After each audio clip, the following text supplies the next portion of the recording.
This is our Hidden Killers half year in review with True Crime Today.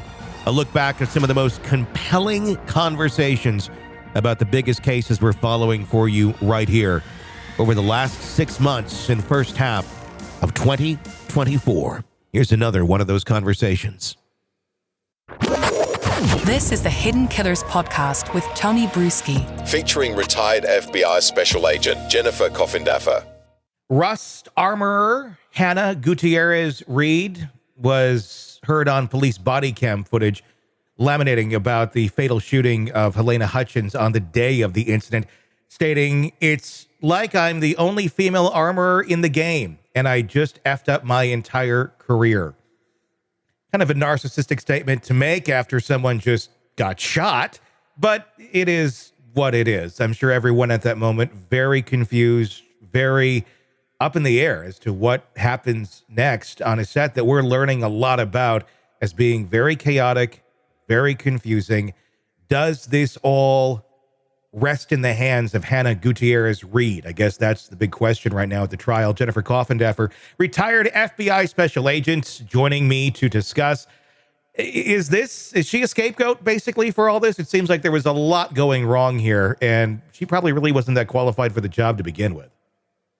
Well, she wasn't qualified. There's no way she should have had that job. She had that job because her father had a similar job. But, when you look at it, you need true specialized training to be even called an armorer. In the FBI, there were so few armorers. It's requires months and months and months of training. And to even be a firearms instructor, it's weeks and weeks and weeks of training and on-the-job training.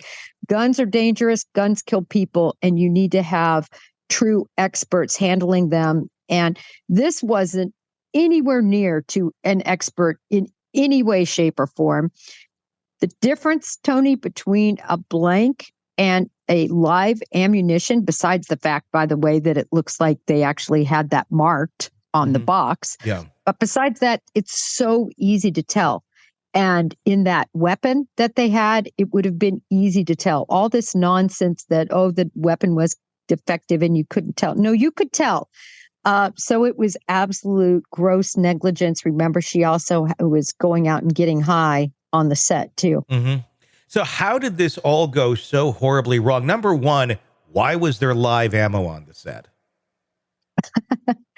There should never, ever be live ammo on the set. Whenever you work with any sort of, whether it's blanks or you're doing simunitions training, you can't have live ammo in the zip code. It should be locked up someplace else other than where you're doing the training. And same with a movie set. There's no place for it there. So that was mistake number one. Isn't it interesting in this case that if you could just get rid of say there's 10 mistakes, you don't even have to get rid of all of those mistakes. You just have to get rid of one at a time, and it would have meant that Helena would be alive today. Well, it seems like there were so many things that were going wrong there. There was other accidental firings on this set as well. I mean, I don't know how common these sort of things are on movie sets where you have accidental firing of weapons and things of that nature, especially with live ammunition. I mean, how common are these sort of things to happen on a movie set, or is this just kind of a unique case because it was low budget and they were just kind of, getting anybody they could to fill these jobs? Well, I would believe it's not very unique, and I can tell you, in any firearm settings where you have weapons, you have accidental discharges. In the Bureau, we had many, many, many accidental discharges, and that's with trained personnel. Law enforcement officers do. In any training environment or any environment where people are having guns, you have accidental discharges. I would believe on this movie set, with people not having any expertise, you would have even more higher percentages of issues. So with something like this, is this something where someone should end up behind bars, or is this something where, look, this is a lot of people making really bad decisions, thinking that they could handle this, and they thought that they were more qualified than they actually were? I'm kind of surprised in some ways that this is a criminal trial and not more of a civil trial, but obviously a lot more stiffer punishments and possible life changes for some people with this being tried criminally, especially for Hannah Gutierrez Reed and Alec Baldwin eventually as well, too. I think they should both go to jail. I know a lot of people might not agree with me, but I look at the victim. Helena Hutchins lost her life because of severe, gross negligence by both of these individuals. Let me ask this question to you, Tony. If Alec Baldwin, if the script would have called for him to shoot himself in the head, right? That it was a suicide scene. Yeah. I bet you $1 million he would have made sure that there were blanks in that gun. It's an interesting argument to make because that seems to be one of the big ones that is being made of how was he to know? He was supposed to be trusting her. But at the same point, you're exactly right. If I was doing that scene, if anybody was doing that scene, you would be making damn sure that there are blanks in that weapon.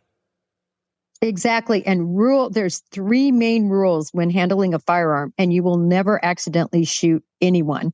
And one of those, the main one, is never point any weapon, whether it has blanks, whether it has simunitions, whether it's a BB gun, at anyone unless you are authorized or have reason to. In other words, self-defense. Other than that, you never have a reason to point a gun at anyone. Yeah. It's a messed up case, and it's far more messed up, I guess, than I even realized until this trial started going on, and then you really see the full depth of the chaos that seemed to be on that set of Rust.